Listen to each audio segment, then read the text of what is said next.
Alright, someone on YouTube asked me about the episode 1 book by DK that I showed about 5-6 years ago.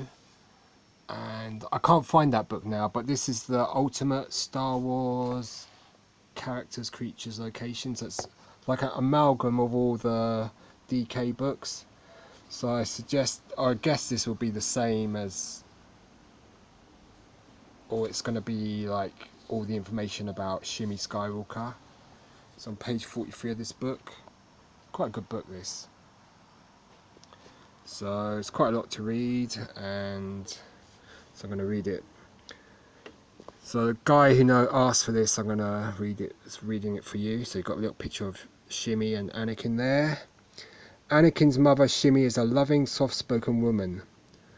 Although they are both slaves of the junk dealer Watto, Shmi provides a good home for her son and is determined that he will have a better future. She is aware that Anakin has special powers. He can see things before they happen. But it's not until the Jedi Knight Qui-Gon Jinn arrives in Mos Espa that Shmi realizes her son has the potential and opportunity to become a Jedi. With Qui-Gon's help, Anakin wins his freedom by competing in a pod race. But Qui-Gon is unable to persuade Watto to release Shmi too. Before Anakin departs with Qui-Gon, he promises he will return to free her.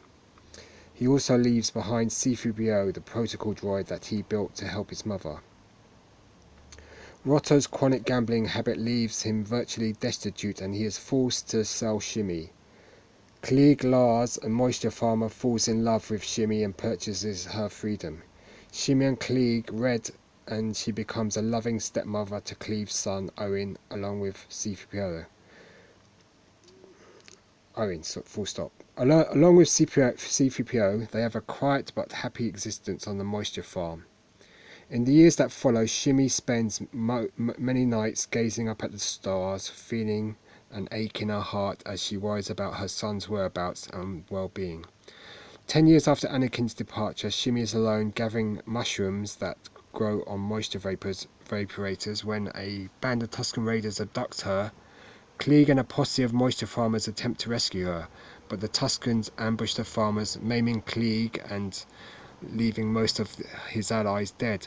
A month later, Anakin, plagued by the nightmares about Shmi being tortured, returns to Tatooine, determined to find his mother, although Klieg insists that Shmi must be dead. Anakin borrows a speeder bike and tracks the Tuskens across the desert. When he arrives at their camp, he finds his mother barely alive. She has just enough strength to tell him that she loves him. Before she dies, enraged, Anakin gives up into the dark side and slaughters the Tuskens.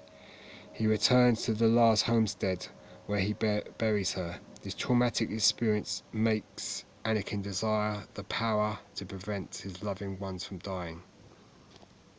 So I'd say probably the first paragraph is what you'd have gotten in the episode 1 book, and then the second bit is from the Attack of the Clones book.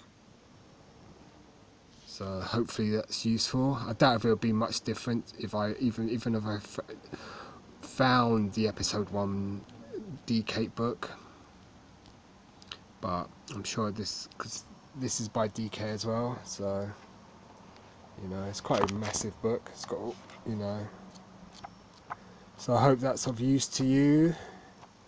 I should have written down your channel name, but if I find the episode 1 book, I'll read that out as well. Alright, cheers, goodbye.